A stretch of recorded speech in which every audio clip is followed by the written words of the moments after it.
Welcome to the Spitzen-Körper Thelema. Eliphas Lévi stands at the precise hinge where Jewish esotericism became European occultism. Born Alphonse Louis Constant in 1810, he was a defrocked Catholic priest who discovered in the Kabbalah, the Hebrew mystical tradition, a philosophical architecture that could contain both Christian theology and pre-Christian magic without contradiction. His dogma Ritual de l'Haute Magie, published in 1856, became the manual through which every serious Western occultist learned to read Hebrew letters as cosmic operators. But before that systematization, Lévi published fragmentary teachings on the Kabbalah itself.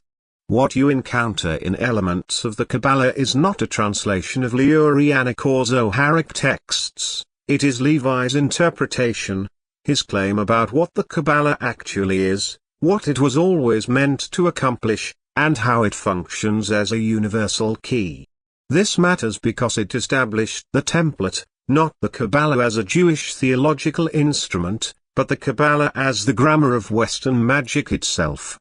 Every Golden Dawn initiate, every Hermetic practitioner who came after learned through Levi's lens.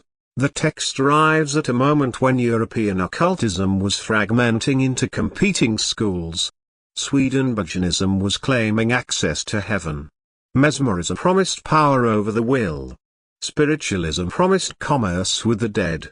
Levi's argument was radical: none of these work without the Kabbalah.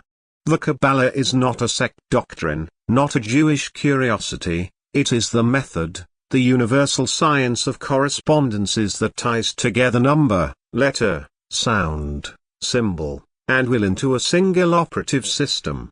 He belongs to the Martinist current, to the French Illuminist tradition filtering through Martinez de Pasquale and Louis-Claude de Saint-Martin, but he reframes that current through Hebrew esotericism. What emerged from his work was a new synthesis. The Western esoteric tradition would henceforth claim that it had always been Kabbalistic, even when it had not. The Kabbalah became retroactively universal. The passage we are about to read is from the foundational section of his teaching. It is stripped of the elaborate structural apparatus, the Sephiroth diagrams, the path attributions, and concerns itself instead with why the Kabbalah matters and how it operates as a method of thought and power. General Prolegomena. The Kabbalah, goal and method. Use of the method. The Kabbalah I, the Kabbalah II. The Kabbalah III. The Kabbalah IV. The Kabbalah V, the Kabbalah Vi. The Kabbalah VII. What you have just heard is the skeleton of Levi's Elements. The table of contents itself is the teaching. Each section moves from the abstract, what is the Kabbalah for? Through successive degrees of application, how do we use it? The title Elements is deliberate. He is claiming to provide the irreducible components, the atoms from which the entire Western magical tradition can be reconstructed. The genius of Levi's move was this: he did not argue that Europeans should adopt Jewish mysticism. He argued that the Kabbalah was already present in the Western tradition, dormant and unrecognized. In Pythagoreanism, in Platonism, in Hermeticism, in alchemy, all of it was Kabbalistic in structure, waiting only for the Hebrew key to unlock it. This claim was historically false. It was also enormously productive. It allowed Western practitioners to claim ancient authority while remaking esotericism entirely. The Kabbalah became the lingua franca of the Western esoteric tradition not through scholarly transmission but through Levi's rhetorical authority and his demonstration of its operative power. What makes this text crucial is that it establishes the framework. Every contemporary Kabbalistic teaching, Tarot Kabbalah synthesis, Kabbalistic psychology, modern Wiccan cosmology, moves within the space Levi opened. He did not discover the Kabbalah for Western occultism, he invented it. Or rather, he performed a kind of alchemical transmutation on it, taking an existing Jewish mystical corpus and recasting it as the universal science of correspondence and will that the Western tradition had always secretly sought. This is not a deprecation.